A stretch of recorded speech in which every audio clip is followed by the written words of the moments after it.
Será que agora, de uma vez por todas, a crise está chegando no Brasil? Tem gente que brinca, né? Que o Brasil vive numa eterna crise. Mas o fato é que toda hora, de fato, a gente vê manchetes como essa, falando que a dívida está muito elevada, ou dizendo aí que vem crise em Wall Street, ou ainda falando de uma nova crise financeira no Brasil. Mas claro que tem sempre alguém avisando que vem crise, daí chega a crise e tem uma galera que fala, olha, eu avisei. Mas esse vídeo aqui é feito para você, investidor, que talvez esteja pensando que a crise está por aí, que talvez esteja pensando que agora é o fim, que esteja pensando que, poxa, ninguém vai se escapar dessa vez, ou que ainda não faça a menor ideia de como tomar boas decisões de investimentos em meio a esse cenário atual. Então, nesse vídeo aqui eu vou te falar sobre como é que funciona a economia brasileira, como é que tá a taxa de juros, como é que tá o ciclo da bolsa e como sempre saber o que fazer, como sempre tomar boas decisões de investimento, saber o que comprar e quando vender, beleza? Eu sei, no YouTube você vai ver vários vídeos, sou um sensacionalista, eu não vou botar nem exemplo aqui de outros, vou botar exemplos do próprio Clube do Valor, perguntando, a próxima crise está chegando? Será que a maior crise da história está chegando? Como você não pode julgar um livro pela capa? Você vai ver que em todos esses vídeos eu concluo eles da mesma forma e da forma que eu vou concluir esse aqui. Mas esse vídeo aqui é diferente desses demais, porque tem muita coisa que já está acontecendo na economia. A gente já vive uma crise, de certa forma, e o mais importante aqui é sobre como agir daqui para frente. Como assim, Ramiro? Bom, a Bolsa Brasileira está no 0 a 0 nesse ano. Embora esteja subindo aí cerca de 13% nos últimos 12 meses, o ponto é que a alta aí nos últimos 5 anos é bem pequena e ela vem performando abaixo do CDI. E a gente vê grandes empresas aqui sofrendo ainda mais, como o caso da Vale, por exemplo, que embora esteja caindo 10% nos últimos 12 meses, cai quase 30% só nesse ano. Isso tem um pouco a ver com o que está se passando no Brasil. Por quê, Ramiro? Porque enquanto a economia de países como Alemanha, Estados Unidos e China, elas são pautadas fortemente no setor industrial, como por exemplo a produção de carros na Alemanha, toda a parte tech que existe nos Estados Unidos e na China, ou até mesmo no setor têxtil nos países asiáticos. O Brasil tem as suas bases da economia na produção e exportação de commodities. O que isso quer dizer? Isso quer dizer que o Brasil ele vende a matéria-prima para esses outros países, por meio da tecnologia, transformar essa matéria-prima em algo de maior valor agregado. Na prática, imagina que a economia é uma grande cozinha e o Brasil é o fornecedor de farinha, dos ovos, chocolate, açúcar, e esses outros países, eles são donos das confeitarias. E o problema é que se a confeitaria não recebe pedidos, o fornecedor também não vai receber. E pior, né, se a confeitaria encontra um fornecedor que cobra mais barato pela mesma qualidade, ela vai trocar de fornecedor sem nem pensar duas vezes. Quer ver como é que funciona na prática? Então eu vou te mostrar aqui com a composição do índice Bovespa. Você pode ver aqui que tem uma lista grande de diferentes ações que fazem parte do Ibovespa, só que ações com maior peso, com exceção dos bancos, como exemplo aqui do Banco do Brasil, do BTG ou ainda do Itaú, o que sobra de peso muito grande são empresas comoditizadas, né? Petrobras aqui, por exemplo, somando suas duas ações, tem cerca de 11%, quase 12% de peso no Ibovespa. A Vale tem 11,6%. E aqui é só para citar esses dois exemplos. E aí, nos últimos 6 meses, a Petrobras cai cerca de 12%, o petróleo Brent caiu cerca de 4% no mesmo período, a Vale cai cerca de 14%, sendo que o minério caiu cerca de 21% no mesmo período. A Gerdau, que produz aço, viu sua cotação cair 21% nos últimos 12 meses, enquanto o preço do aço caiu 18% nos últimos 12 meses. E todos esses movimentos acontecem por uma infinidade de motivos que não estão sob controle das empresas nem dos investidores. O petróleo está caindo porque a demanda global também está caindo. O minério de ferro está caindo por baixa demanda, mas também porque os estoques do minério na China seguem muito altos. O aço está em queda principalmente por conta da crise imobiliária chinesa, que por vender menos imóveis acaba refletindo aqui nas vendas de aços da Gerdau. Aí o resultado é esse, as ações de commodity puxam a bolsa brasileira para baixo e muitos investidores acabam tomando a decisão errada nesses momentos. Talvez você mesmo esteja pensando, Ramiro, então se o problema da bolsa brasileira são as commodities, está na hora de eu tirar todo o meu dinheiro de lá, é isso? E calma, tá? Não é assim que eu penso sobre investimentos. Não é assim que eu tomo decisões nem na minha vida, nem no aconselhamento dos mais de 2 bilhões de reais aqui de patrimônio dos nossos clientes. É porque o cara que age assim é o cara que vende agora e é o cara que teria comprado antes, quando essas cotações estivessem no topo. E assim você vai perder dinheiro, né? Comprando na alta e vendendo na baixa não vai dar certo. Como é que se ganha dinheiro na bolsa? A resposta é usando estratégias que te protejam do risco, estratégias de longo prazo, que contem também com a diversificação em diferentes classes de ativos. Como se faz isso? Bom, a gente batizou a nossa forma de investir de sistema de alocação estratégica. Ele tem esse nome porque a base da nossa forma de investir é a estratégia de alocação de ativos. que comprovadamente explica 91% do retorno de uma carteira de investimentos. A gente colocou o nome sistema porque as decisões são todas sistemáticas, todas de forma matemática, sem a gente colocar o que a gente acha que vai acontecer com as commodities ou com a economia global. Cada cliente nosso, a gente entende seu perfil de risco, seu objetivo de retorno e com base nisso a gente desenha uma carteira de investimentos feita sob medida para cada um deles. E eu te pergunto, você sabe exatamente qual é a sua alocação de ativos ideal? Quanto por cento você tem que ter em ações brasileiras, em ações norte-americanas, em fundos imobiliários, em renda fixa? Se você não sabe responder na ponta da língua, se você não tem uma alocação estratégica definida, e se você está chegando com receio de uma nova crise, quer descobrir o que fazer com a tua carteira de investimentos hoje, então eu quero te convidar para você participar gratuitamente de uma sessão de consultoria de investimento. Clica aqui no primeiro link na descrição ou nesse card aqui para marcar 1 hora na tua agenda nessa semana aqui, para você ser atendido por um especialista de investimentos aqui do Clube do Valor, treinado por mim, que vai olhar como você está investindo, entender teu perfil e te traçar um plano novo de investimentos, beleza?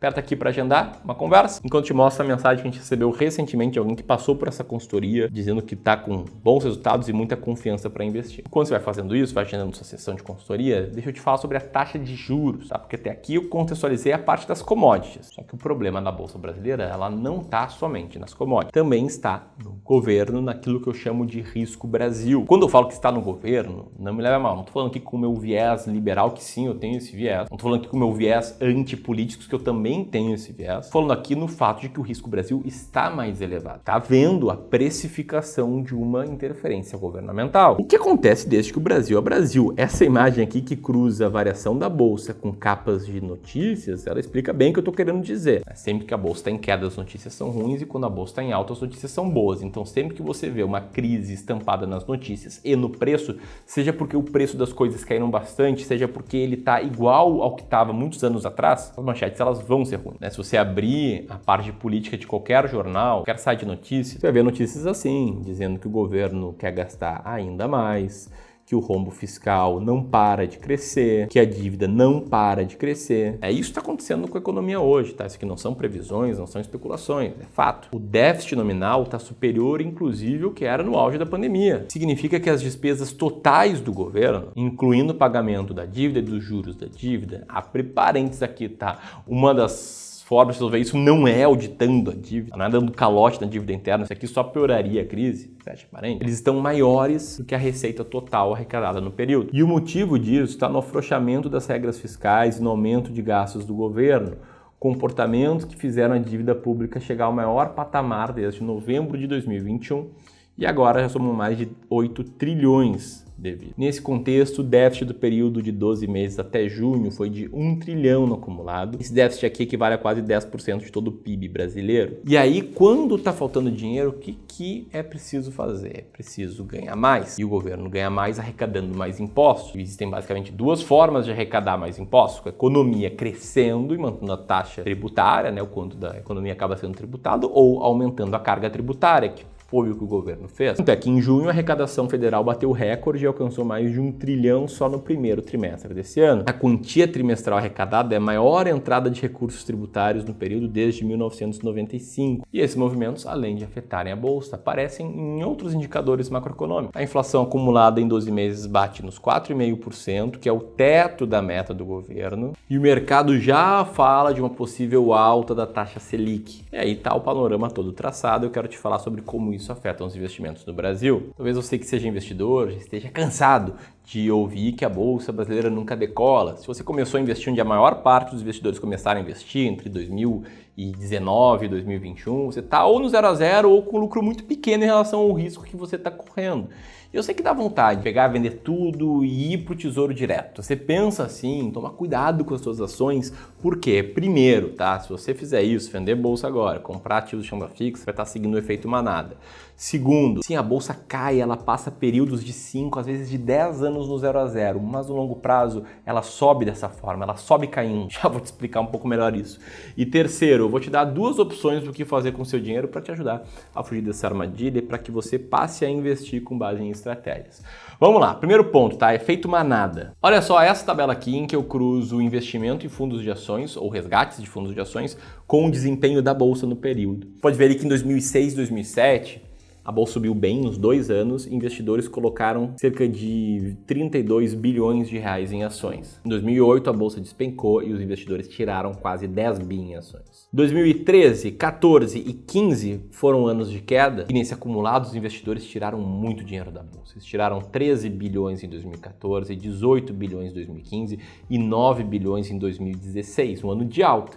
No ano seguinte, 2017, assim como 18 e 19, a bolsa subiu bastante e os investidores passaram a botar bastante dinheiro na bolsa. E esse ciclo se repetiu e sempre vai se repetir, porque esse ciclo aqui representa o efeito manada. Comprar quando tá todo mundo comprando e quando as manchetes são boas, quando ninguém fala em crise, e vender quando tá todo mundo vendendo, quando as manchetes são ruins e todo mundo fala que avisou da próxima crise. Com o sistema de alocação estratégica, ou seguindo a estratégia de alocação de ativos, seria feito justamente o contrário. E momento jabá foi o que a gente fez no Clube do Valor. No final de 2019, início de 2020, a gente vendeu ações nos rebalanceamentos da carteira dos nossos clientes. Quase 2 milhões ali por mês. É claro que a gente não aconselhava 2 bilhões de reais, e sim cerca de 150, 200 milhões, né? A gente era 10 vezes menor. E o que aconteceu depois daquilo foi que veio a Covid, a bolsa despencou, ninguém queria comprar ações, mas a gente fez novamente os rebalanceamentos. A gente vendeu mais de 10 milhões de reais no mês de março de 2020 em ativos de renda fixa e compramos cerca de 11 milhões e meio em ativos de renda variável.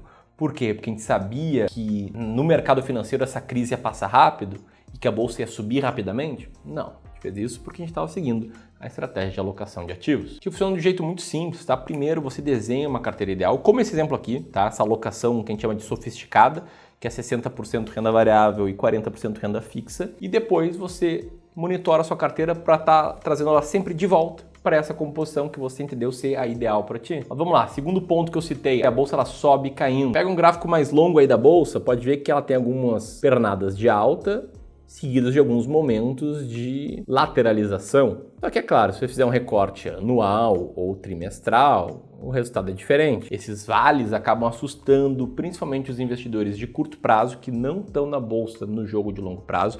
E se esse for o seu caso, cara, aí realmente as chances são menores de ter sucesso, porque a bolsa não é para curto prazo, mas eles pegam também aqueles investidores que estão investindo há menos tempo e se assustam mesmo, estavam acostumados ali com uma poupança no passado, com um CDI, ou ainda os investidores que não têm convicção na estratégia, acabam ficando com medo, não seguem uma alocação e aí não tem um guia sobre o que fazer com a sua carteira. Então você tem que ter uma alocação de ativos, isso aqui para mim é essencial para qualquer investidor de longo prazo. E aí entram as duas opções que você tem para agir daqui para frente. As duas opções em que a gente consegue te ajudar a tomar melhores decisões.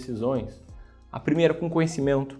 Escrevi um livro gratuito sobre como investir em crises. São 35 páginas de forma totalmente gratuita que eu estou liberando aqui para ti. Inclusive, tá falando sobre a importância de você montar a sua carteira antes da crise, com base na sua análise de perfil, com base nos seus objetivos. Pode baixar ele de forma gratuita aqui apertando no segundo link na descrição. E a outra forma de te ajudar é, de fato, te colocando frente a frente com um especialista de investimentos aqui, treinado por mim, uma sessão de consultoria de investimentos gratuita.